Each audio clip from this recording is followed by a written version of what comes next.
ಕಬ್ಬಿನ ಜ್ಯೂಸ್, ಇದನ್ನು ಇಂಗ್ಲಿಷಿನಲ್ಲಿ ಶುಗರ್ ಕೇನ್ ಅಂತಾರೆ. ಕಬ್ಬಿನ ಜ್ಯೂಸ್ ಬೇಸಿಗೆಗೆ ನಿಮ್ಮ ದೇಹವನ್ನು ತಂಪಾಗಿಸುತ್ತದೆ ನಿಜ.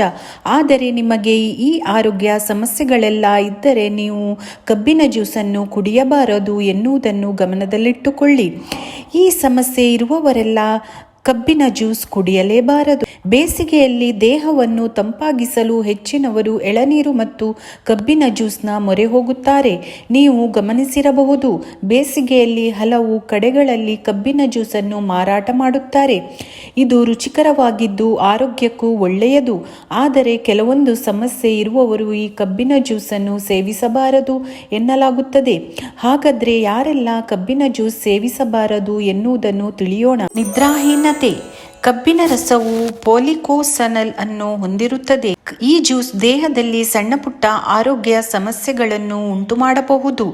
ಅತಿಯಾಗಿ ಸೇವಿಸುವುದರಿಂದ ತಲೆತಿರುಗುವಿಕೆ, ನಿದ್ರಾಹೀನತೆ ಮತ್ತು ಲೂಸ್ ಮೋಷನ್ಗೆ ಕಾರಣವಾಗಬಹುದು. ತೂಕ ಇಳಿಸಲು ಬಯಸುವವರು, ನೀವು ನಿಮ್ಮ ತೂಕವನ್ನು ಇಳಿಸಲು ಪ್ರಯತ್ನಿಸುತ್ತಿದ್ದರೆ ಕಬ್ಬಿನ ರಸವನ್ನು ಕುಡಿಯುವುದನ್ನು ತಪ್ಪಿಸಿ. ಅದರೊಳಗೆ ಸಾಕಷ್ಟು ಕ್ಯಾಲೋರಿಗಳು ಇರುವುದರಿಂದ ಅವು ನಿಮ್ಮ ತೂಕವನ್ನು ಹೆಚ್ಚಿಸಬಹುದು. ಇದರಿಂದ ನಿಮ್ಮ ತೂಕ ಇಳಿಕೆಯ ಪ್ರಯತ್ನಕ್ಕೆ ಅಡ್ಡಿಯಾಗಬಹುದು.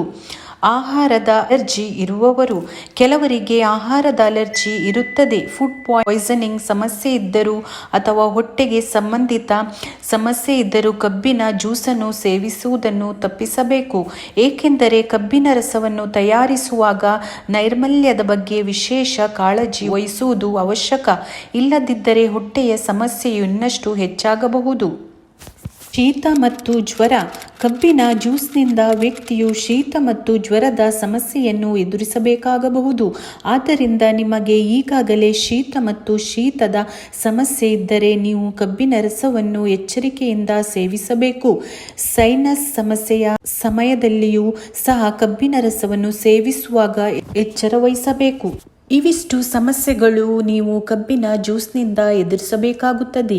ಈ ವಿಡಿಯೋ ನಿಮಗೆ ಹೆಲ್ಪ್ಫುಲ್ ಎನಿಸಿದರೆ ನನ್ನ ಚಾನಲನ್ನು ಸಬ್ಸ್ಕ್ರೈಬ್ ಮಾಡಿ. ಅದೇ ರೀತಿ ನಿಮ್ಮ ಅಭಿಪ್ರಾಯವನ್ನು ಕಮೆಂಟ್ ಮೂಲಕ ತಿಳಿಸಿ.